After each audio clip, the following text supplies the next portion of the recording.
So how do you create a brand that truly represents who you are and the products you sell, as well as building a business that you can scale online? That is what this podcast will help you do. My name is Henry Kaminski Jr., and welcome to the Brand Doctor Podcast. Let me just make this statement loud and clear. Jersey's here, Jersey's here.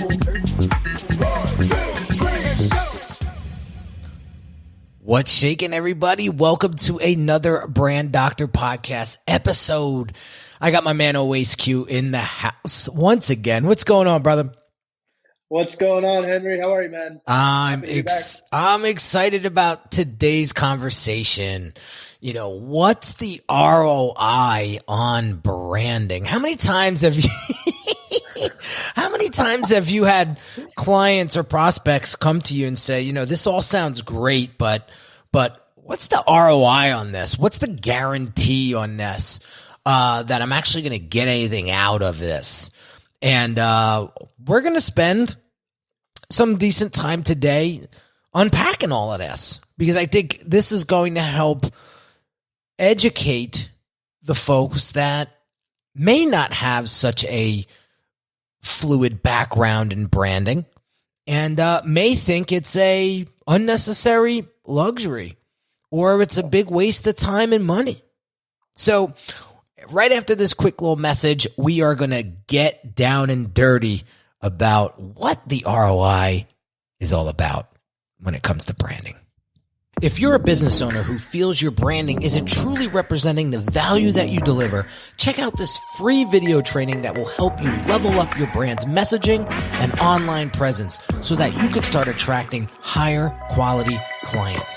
Visit www.uniquedesigns with a Z at the end, not an S, .net/level up my branding.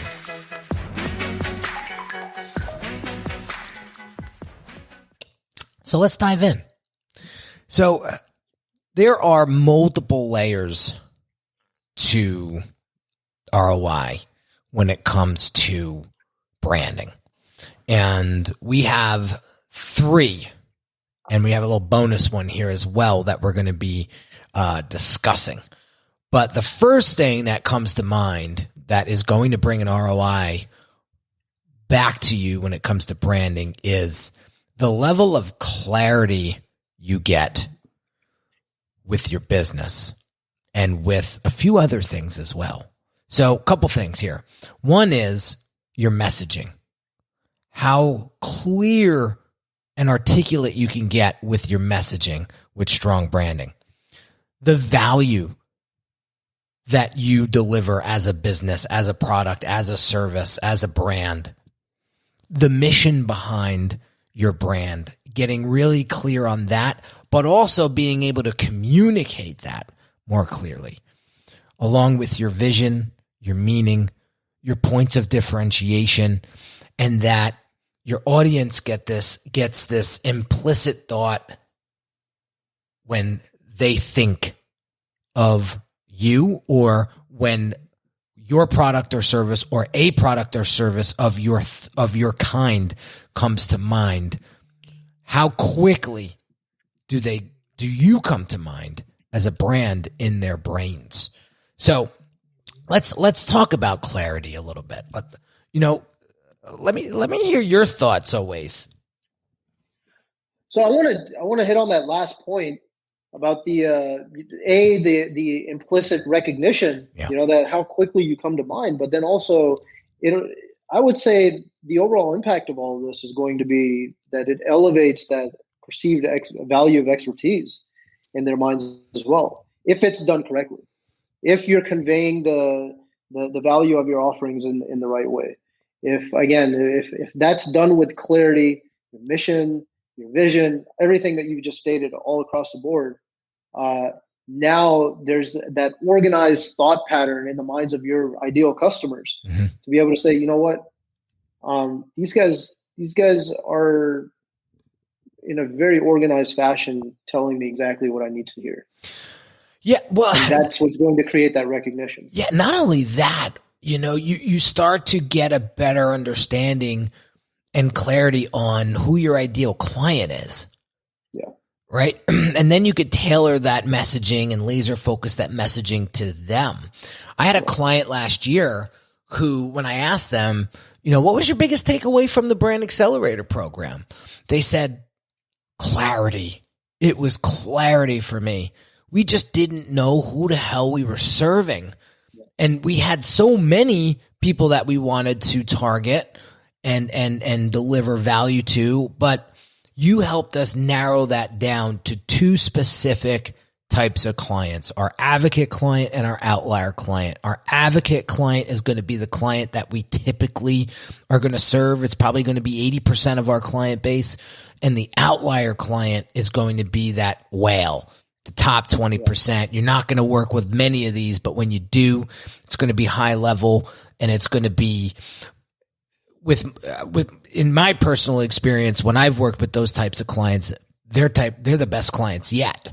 Because they're very focused, and they know what they need, they know what they want, and they just are looking for somebody like ourselves to come in there and just get the job done, right? That's right. So yeah, when you could get that clarity, it's a game changer. Now let's move into ROI point number 2, which is confidence. Confidence. So this has been on my chest now for a couple of weeks now, and I think this came out in conversation in a recent in a previous episode about what great branding does to you as an individual, but also to your business. And the first thing that comes, and your sales team, exactly, yeah. Your team overall, yeah. Right? The subconscious is a very strong piece of psychology. And I remember when I was working with a client, I think it was back in 2019. She was from Canada, and she's been in business for 20 something years. And I said, how are you still charging $250 an hour for your service when you have that much knowledge, wisdom, and experience? You should be $2,500 an hour, And she goes, well, I'm just not confident in my brand. I don't like the way it's presented online. And I'm just not confident in raising my prices because I think people are going to say, you're not worth it. So, man, think about you not being confident in your brand identity, your brand messaging, your brand positioning online, and getting a prospect to come to you that's very interested in your product or service, but you don't feel it inside internally. Yeah. How is that? So how do you get them to make that switch? Well, how is that coming? How are you coming across to the prospect? Yeah. Right? How are you? Not as an expert. Not as an expert. It's just like the same thing. Like let's say if you went and purchased or went into a luxury clothing store or a luxury watch store, and what's priced over there, and the way that those watches are probably built with, they're probably handcrafted, hand manufactured, versus something that came out of a factory floor, completely night and day difference. Yeah. Right. Well, I'm thinking the perception of value is going to be different. The perception of value is going to be different, but the confidence in yourself is going to be different. Like, yeah. When you're working with custom, there's a sense of pride behind it. There's a sense of exclusivity behind it. Right. And like, there's a whole different vibe going on, right? If you're not confident in your branding, like, how could you expect other people to be confident in the deliverable? I had like a little aha moment yesterday. So I've been going on a lot of podcasts lately, and I hired a podcast coach and agency to help me just get better on podcasts because I do so many here at the Brand Doctor podcast, but I also go on quite a few as well. And she asked me a very interesting question, which I wasn't expecting it from her. But she says, Henry, what's your vision for this company? And like, what is its meaning? Like on a sub level, not a surface level, but on a sub level. And this was interesting. So I was like, and I didn't miss a beat. I said, this business that I've created 14 years ago is all about helping people build confidence, not only in themselves, but in their business. I'm in the confidence building business. I'm not in the design business or the funnel business. I'm in the confidence building business. And then I said something that I think struck her, because I could see the look in her face when I said this. I said, there's something about me that maybe a lot of people don't know. And that's that I've struggled tremendously a majority of my life with confidence, self-confidence. I was bullied as a kid. I was jumped as a kid in high school. Imagine being in an auditorium filled with kids and these two guys come out of nowhere and just belt you behind your head. And you go woozy, you fall to the ground, and they just beat the living shit out of you in front of hundreds of kids. Like, I vividly remember that experience, right? Being on the playground, and how about in high school, freshman year, down in Long Branch, New Jersey, and one of my neighbors says, "Oh, let's go up to the projects to play basketball," and I'm like, "All right." So I hop on my bike, and my neighbor's brother goes, "You're bringing that bike up there?" And my neighbor, who's my age, goes, "Yeah, nobody's gonna take the bike." So I go up there with a sharp looking bike with them, and I'm playing in this game, and this little kid, like 6 years old, hops on my bike like it's his. Gone. Just gone. Gone. Yeah. I get the bike back because my friend actually vouched for me and knew who it was, but I didn't get it back for a couple of days. I didn't think I was ever going to get that bike back. But those are some things, and those are silly things, right? But well, maybe not the jumping part, but how about in the dating space when I used to date? Like, I was so self-conscious of my height. I was so self-conscious of the way I looked and the way, the way I was raised. I was like, I just didn't have that confidence. And she was blown away. She goes, "Henry, you strike me as a man who comes across very, very confident." I said, "Well, I'm 40 years old and I've worked many, many hours through therapy and through experience to get here. But I've struggled tremendously with confidence, and I see people older than me that struggle with confidence. So I'm very passionate about this. And this is my life's work now. And I just happen to do it through your business. Well, tremendously, because here's what happens. What I've found, especially on sales calls, especially on calls where I'm having that sales conversation, when I am at the highest level of confidence and I can feel it and it's running through my veins, that's the business I always close, and I always have a great relationship with that client for years to come. When I head into a sales conversation and I'm just not feeling it that day, and my confidence is low, never closes the deal. Cause I'm in some sort of scarcity mindset. Who knows? Something could have triggered me that day and I'm just not feeling it. And never close the deal then. Never close the deal. So when I'm working at that level of confidence and I have that and I feel good about my work, I feel good about my presence online, I feel good about the value that I'm delivering, it's a whole different vibe. It's a whole different feel. It's a whole different experience. So, that's a huge part. Now, there's some other things that when you're working at this level of confidence, when you have a real confidence in yourself and in your brand because you're proud of it, that's going to allow you to position yourself as a premium offer. And that leads to a lot of negotiation power. And I wanted to kind of pick your brain on this, always, when it comes to this, because, you know, you're not cheap either. So I wanted to hear your thoughts on how confidence allows you to position yourself to negotiate at a higher level, but also position yourself at a premium so that people are like, whoa, this, they're no joke here.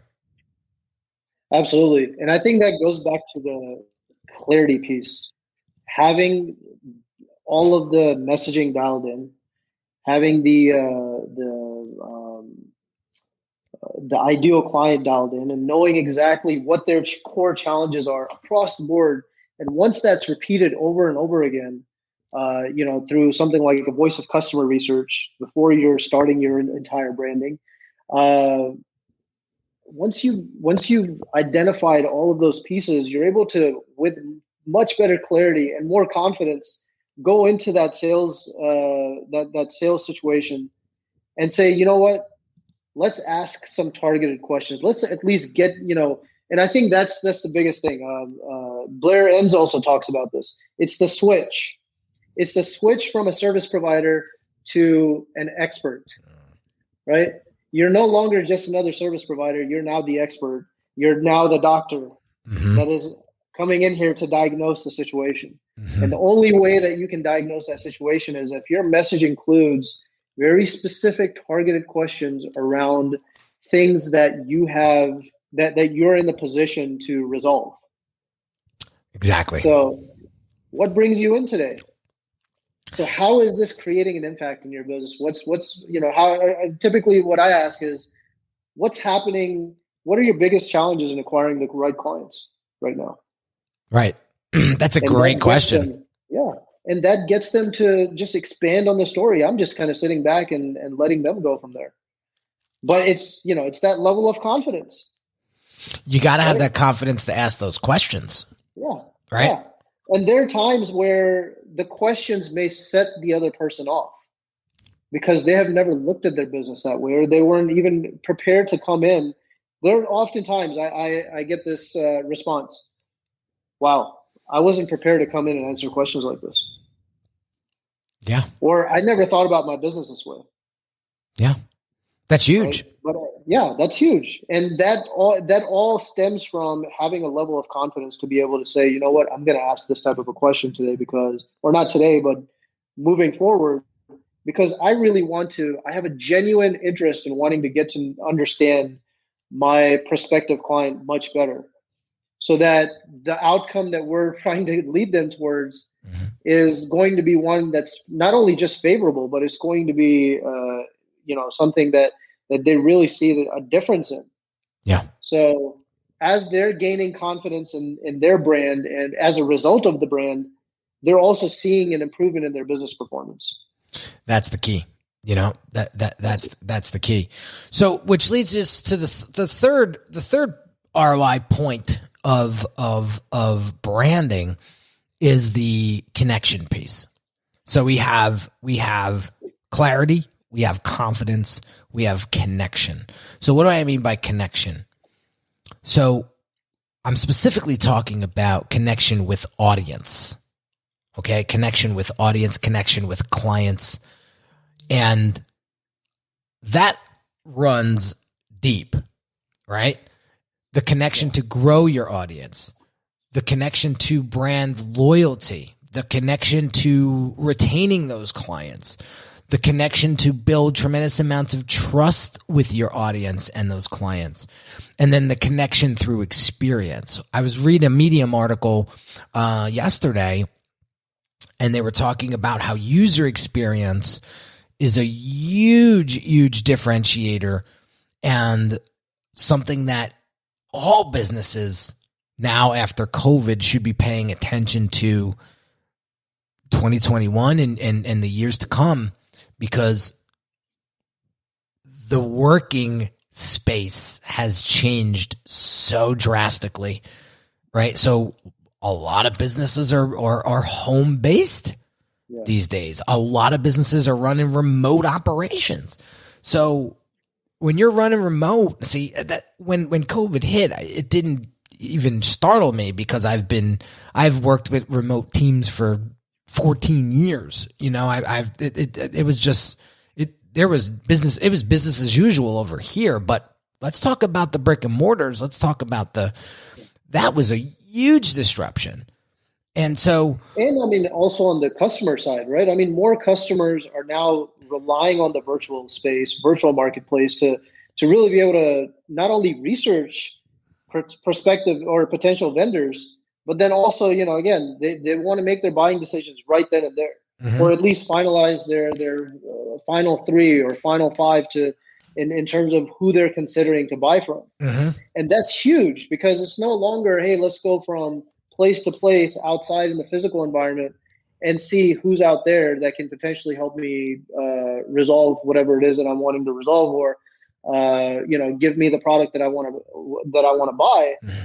Now everyone is, the first thing we do is pick up our phones and try to figure out exactly what's the quickest way I can actually find something, right? Yes. Quickest way. Yes. Quickest way. That's the biggest thing. So if you haven't created a repeatable process that creates a top of mind awareness for your brand after you've gotten clarity, after you've gained that confidence, if you are not creating that top of mind awareness as effectively as the brand doctor does, where you'll probably receive an email from him, 3 times a day. You turn on, you get on Instagram, and more than likely he's on top of the feeds there. So well, listen, I would have never been able to do that had I not focused on, internal process and internal efficiencies, which we're going to talk about in a second. And so it's very, very important to understand that the connection you have with your audience, with your clients is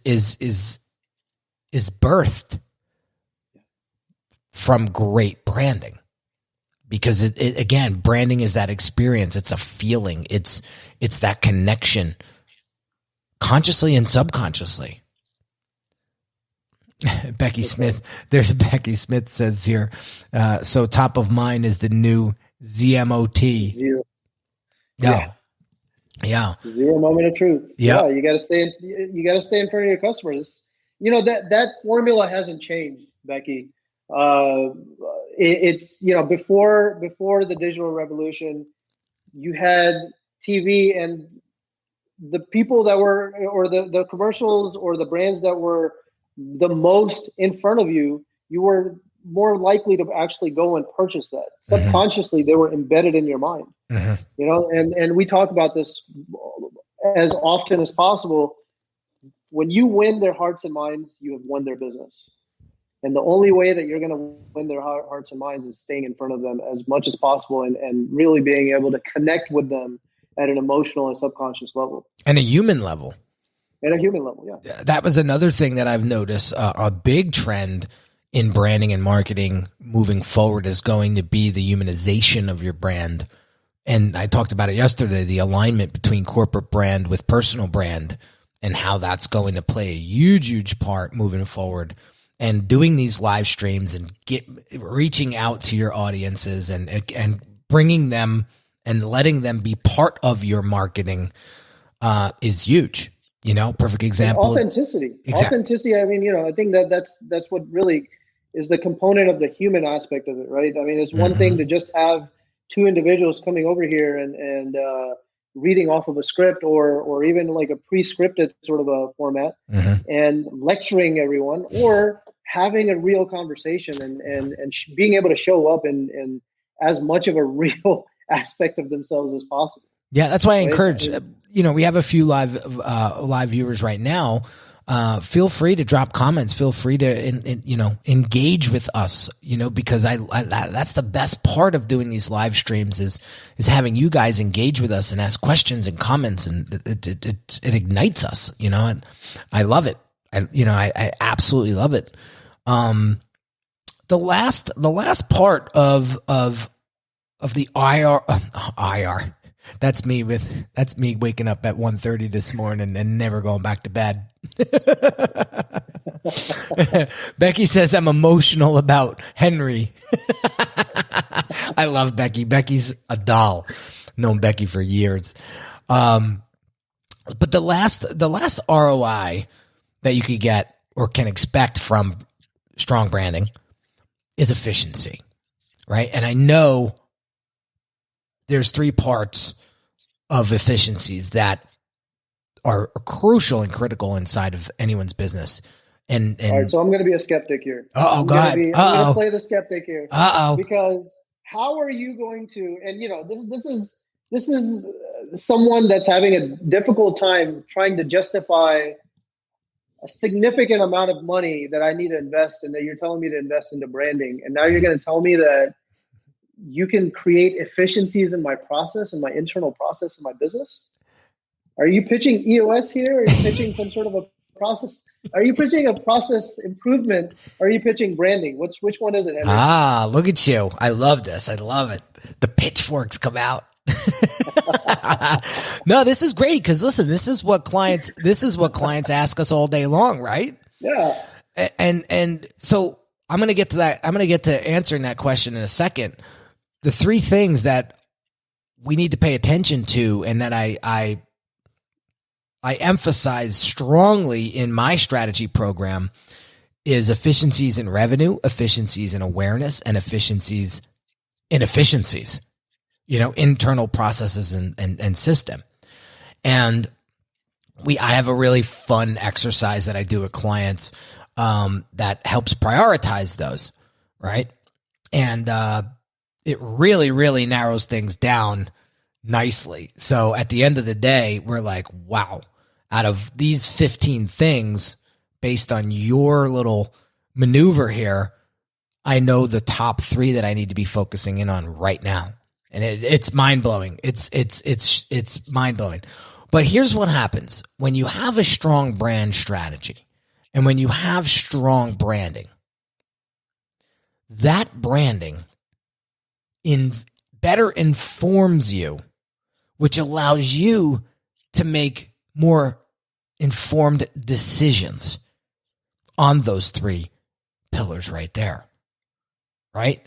So great brand strategy is informational, and it's going to allow you to have that knowledge to be able to steer a more refined and a more nimble ship. And so, you'll be able to make stronger revenue decisions. What funnel do I build to help me with this objective, to help me get this outcome? What platform strategy am I going to use to help me obtain this objective in my marketing? How are we going to execute that platform strategy? Okay. That could be influencer marketing. That could be going on podcast tours, whatever. But without a strong brand strategy, you're shooting into the dark over there. Right?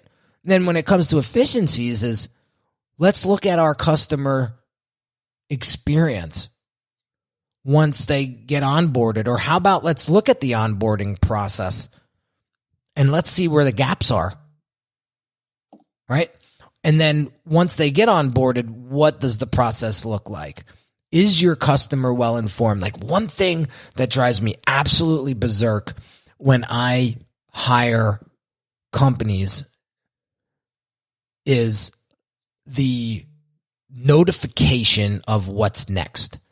I've hired tons of businesses for premium, and they do a shitty job on letting me know where we are in the process. So I go way above and beyond my client when I bring people into the Brain Accelerator program to let them know where we're at in the process, what to expect, and I'm always 3 steps ahead of them. So like today, we're behind the scenes the past week and a half working on a website design. And I'm sending out a check-in message inside of our software, inside of our project management software. We use Basecamp. You could use, there's all tons of different ones, but we use Basecamp. And I have a thread there called checking in. And every week I hit that thread just to give my clients, it's husband and wife in this particular case, just a, hey, this is where we're at. This is what we're working on. This is what I discussed with the team. We got about another week to get all the other pages framed out and designed. So we're looking at third week of May to sit down and approve all of the design and get it into dev. So they know they're not out in the dark. Like if a client has to reach out to you and say, where are we at? You're failing. Yeah. I'm a true believer in that. Like a client should never have to reach out to you and ask you where we're at. They should always be informed, because a well-informed client, what? Builds trust. They're the best client. They're the best client. Yeah. They're the best client. So how do we tie all this up in a nice bow and ship it? I got one more. Oh, go ahead. Shoot. I brought one more to the list. Shoot. So you've got clarity, confidence, connection, and efficiencies. I just made a post about this. How are you attracting top talent? Oh, that's right. How are you attracting people? People that actually come in and work for you. Because those are the ones that are going to interact, just like you were talking about communication right now. Those are the people that are going to communicate with your clients. If a client comes in, let's say a client comes in after you've delivered something to them, and they've now come back with some sort of an issue, some sort of a problem. Immediately, if you have not even taken the time or made the effort to give them some sort of an immediate response, to acknowledge, it's not something that needs to be immediately resolved. Maybe it can't be, but to at least acknowledge that their inquiry has been received and we're working on it. You know, we do this all the time. That's part of our process. Yeah. To make sure that, whatever we receive from the client, acknowledge that message right away. Yeah. That's the first step. I think that's awesome. And when you said attracting top talent, I thought about some local restaurants that I like to frequent here in Jersey. I have a client down probably 25 minutes from here for years, back when I was doing print design. I was doing all of his business cards and his menus and his brochures and all of that. And one thing that this restaurant does really, really well is they have a great company culture, and you could tell every single employee was like hand selected, because they're brand ambassadors to that restaurant. And they all have a certain look. They all have a certain level of standard. I don't want to throw them under the bus, but I don't want to call anybody out, but you could tell that they take pride in the quality of employee that they hire. I'll give you another funny example. When I was getting married, we're going on our 10-year anniversary this year. This was hilarious. So we're venue shopping on a Saturday. And we would frequent. So we went to a few different wedding halls, and we didn't get to the one that we really wanted to check out. So we were like, all right, we'll catch it next weekend, right? That night, we wind up going to one of my clients' nightclubs, and who's there? The freaking owner of the wedding hall that we didn't get to catch. So the owner introduces me to this guy who he knew for years. And he's like, yeah, Henry and his wife are looking for venue places, blah, blah, blah. And we start chatting it up. And so he's asking me questions, and he's schmoozing the hell out of us, buying us drinks and this and that, right? And I'll never forget what he said. He said, I'm telling you guys right now, you can go check out the other venues all over the place, but you're not going to get an experience like what we're going to give you. And I could just tell, but you and your wife right now, you're Westmount people. And I was like, what does that mean? And he's like, you're the type of people that we serve. And I was like, he had his ideal client mapped out, and he had a standard and a level of quality for his client that he wanted to serve. Now, fast forward. Ironically, we've been in this house for 6 years. My across the street neighbor is cousins and part owner of the venue that we got married in. Talk about coincidence, right? Wow. Talk about coincidence. But he was like, you guys are Westmount people. And I don't know, Oasis, but that triggered me to connect with him the next day. Now we're both hungover, and now he almost canceled on me. He's like, oh, we're going to meet tomorrow at Westmount at 10 o'clock in the morning. I'm up like hungover, but I'm up. And I'm like, so I texted him. I'm like, are we meeting? And he's like, oh, let's go. Let's do it Monday. And I was like, do you want us to get married at the Westmount? And he goes, I'll see you at 10:30. So I show up, he shows up, and he gave us the best deal, and he made us feel like family. And he's like, you made the right decision. You guys are Westmount people. He kept saying, you guys are Westmount people. And then when we had our wedding there, you could tell every single employee was top notch. Top notch. There was a certain standard that you had to live by in order to work there. There you go. And where did that come from? That came from the branding that the Westmount stood for, and that they created and curated very, very intentionally. And upheld. And for years and years to come. Yeah. Yeah. And that whoever comes in as, you know, as a prospective employee, as a potential employee, whoever's applying there has either now said, you know what, I fit into this or I don't. Yes. Yes. And that's the whole point of the story. It's a little drawn out, but that was the whole point of the story is people are going to associate, right? And people are going to, oh, you're a Westmount people, or you're you could just fill in the blank. You're a Google type of guy, or you're an Apple person, right? You're right. And you could see when you walk into an Apple store, you could tell people are very tech forward. They're very friendly. They're very creative. It's a completely different vibe than walking in. Well, I don't think they have them anymore, but my friend used to work at a retail Microsoft store. 2 different experiences.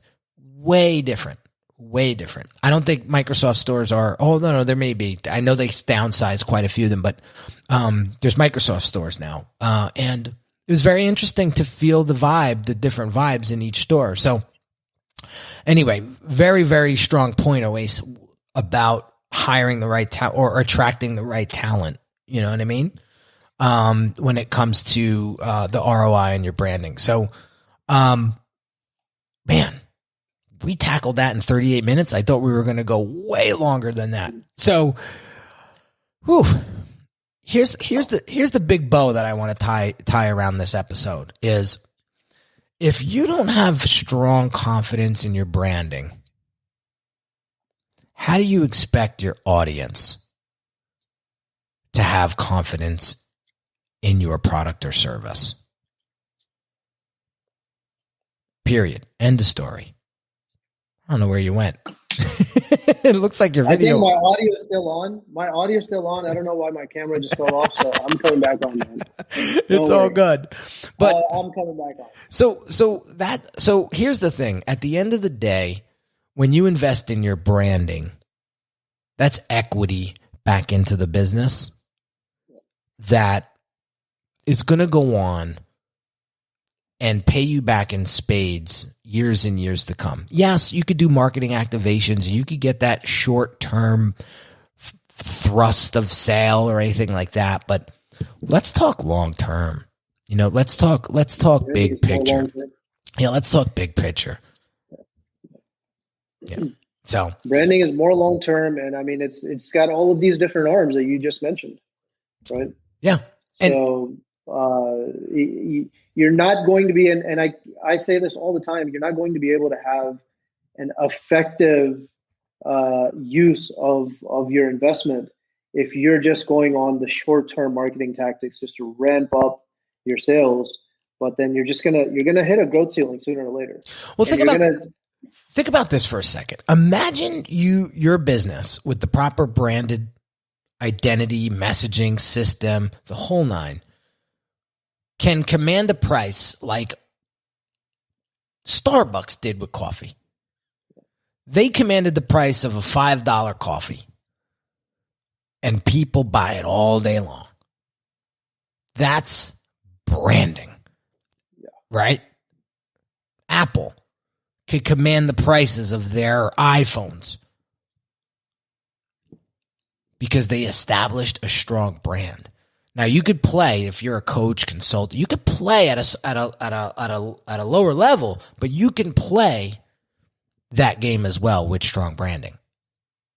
Right? I remember, and we really got to wrap this up, but I remember when Russell Brunson told me, Henry, without you, businesses will not be able to communicate from a visual standpoint and from a messaging standpoint as well as they would if they tried to do it themselves.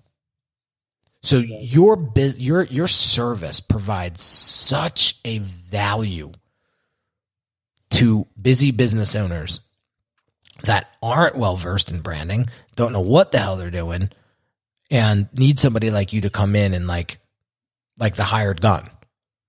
So if you don't believe that you're valuable to these folks, they're not going to believe it either. And they're going to just find somebody else that is. And that woke me up. And that's when I said, you know what? Done. Tripling all my prices. That's it. And I'd be lying to you if I wasn't nervous and my knees were shivering. But I leaned into it because what I did was I rebranded. I got a tremendous amount of confidence in that rebrand process. And when you got to my site, people were like, "Ooh, you fancy." Right? And they said, "I get it. So I'm not ready for you yet." Or I've had other clients that just said, "Where do I send the check? Because you're our guy." Right? Because they saw the level of quality. They saw what they resonated with. So that's the power, right? Peter Butler says, "Great branding equals higher premium price cost." Yeah. You could command that with strong branding. And that's my life's work right there, is to help entrepreneurs do that through brand strategy, brand identity, system creation, and then creating that business growth acceleration, through funnels and so on. And that's powerful. That 1, 2, 3 punch is very, very powerful. And when it's systemized, when it's structured, you're able to convey the value of all of this with some conviction. And I think that's the most important aspect of it. Is that you and your sales team are able to go out there with that level of confidence that says, you know what, we actually believe in this. Mm-hmm. This is not just something that's just, hey, we were, Henry put it together and we're just reading off of the script. Mm-hmm. This represents us. Yeah. And we're able to represent this with some conviction. Yeah. Yeah. And that's powerful. Yeah. Because I am living proof of this, my belief, and I put this in all my presentations at the end, whether I'm doing mini webinars or if I'm just doing a little workshop, but at the end of all of it, I always put this belief: the quality of your brand determines the quality of your clients, and the quality of your clients will determine the quality of your life. When I raised my standards, I found higher quality clients, and then my quality of life got so much better. Because I remember the days of just bringing on clients I wasn't supposed to bring on, and going through and having knots in my stomach and not wanting to meet with them, and it was just like pulling teeth. And I remember how horrible that was. And I could truthfully say I haven't had that experience in close to 5 years. Right when my son was born. So we're going on 4 years. I haven't had an experience like that. And that's because it started internally. I leveled up the standard of my brand, not only for my business, but my personal life. And that changed the game. So we got to wrap up, dude. So this was awesome. I want to, for those folks that made it to the end of this episode, here's what I want you guys to do. I want you to screenshot this episode and I want you to put it in your IG story and I want you to tag me at the Brand DR and I am going to reshare it and give you a huge shout out and give you some more exposure as well, for tuning in. And I appreciate all you guys so much for your loyalty and your continued support for the show. And we're not going anywhere. We're just getting warmed up. So, guys, have an amazing day. And we will catch you on the next episode real soon. Hey everyone, this is Henry Kaminski Jr. again. And really quick, I want to invite you to a one-on-one consult with me right now if you're looking for the clarity and focus you need to build your brand. Over the past 13 years, I've served hundreds of entrepreneurs that have great products but struggled tremendously with articulating its value to their ideal customers. You didn't get into business to just change a few lives, did you? Your ideal clients need you. And when your brand has precision-crafted messaging coupled with beautifully thoughtful design that sounds, looks, and feels like you, they'll know you're the perfect match for them. If this is something you're struggling with, what I want you to do right now is pause this audio and go visit www.uniquedesigns with a Z at the end, not an S, .net, and book your one-on-one consult call with me. Remember, the quality of your brand will determine the quality of your clients, and the quality of your clients will determine the quality of your life.